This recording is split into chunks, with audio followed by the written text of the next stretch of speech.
Am I wrong for divorcing my husband that was cheating on me for half of our marriage? My oldest thinks so, as does my family. Throw away. My ex-husband of 14 years was cheating on me for around 7 of those years. I asked for a divorce and we have been divorced for 2 years. My ex just vanished after the divorce, does not pay children's support, ignores court dates. His parents blame me because they have not had contact with him also. My oldest blames me because he does not have contact with him. Our 2 youngest seem to be the most understanding. Last week was our oldest birthday and for the 2nd year in a row, his father was not present. The issue is he blames me, and yes, my 13-year-old son made me cry. He said I am the worst mother ever, our lives sucked because I put myself before the family. I get it on paper, yes, our lives were better, he was a shitty husband but he did give his kids the entire world. My mom even calls me dumb because she said as a mother I need to think of my kids first before myself.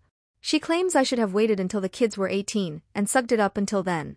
Granted, she is still married to my father who not only cheated but has children with 2 other women my mother raised. I saw that life and lived it, I wanted no part of it. Our kids are in therapy, the oldest is not adjusting, his therapist told me he has some worrisome views regarding women, especially for his age. My 2 youngest did try to comfort me but I feel so hopeless. My child thinks I am a monster because of actions their father made. I know what I did was not wrong but also at the same, I feel guilty. Yes, our sex life did tank after our 3rd child was born, which was around the time he started to cheat. I just was not into it, he barely did anything around the house. He had the mindset his job was to provide and discipline. Everything else is obviously on me. I knew if I divorced him he would do everything to avoid his responsibilities cause he was always open about how men should be free to do as they please while women should only be for one person, and if those women cannot fulfill their duties she is a failure. I tried but I just did not have it in me. I am not sure what my intent is in this post, maybe I am just seeking validation because pretty much everyone around me thinks I am an idiot. When your mother and child call you selfish it does give someone a moment of pause. I feel as if I failed my kids. Update. Thank you for the replies, been reading them while I am doing the laundry. As some said, yes, I most likely was seeking some form of validation because I do not have much of a support system. That is something I will need to change, not healthy to come to strangers on the internet to complain about my circumstances. To answer some of the questions I saw, I apologize if I missed some. Why I married the guy? I was an idiot and fell for the act and charm. My oldest does not know the details. I was advised by his therapist to ease him into it because he is in a fragile state. I told him we just could not get along anymore but I will always love him and will always be here with him.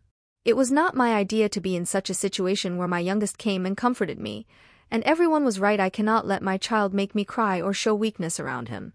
If I let him walk all over me he will do the same to other women.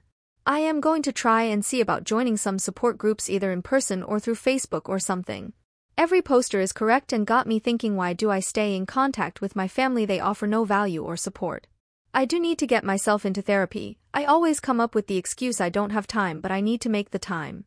As to the poster that mentioned I need a script 100% and I will be working on one and I will no longer entertain my son's behavior. Of course, I will not yell or hit him, but I will let him know what he is doing is not okay and if he keeps it up then I will be taking things away from him. I know their therapist will be against this since they do not believe it is fair to punish him for his feelings, but his feelings are not right and need to change.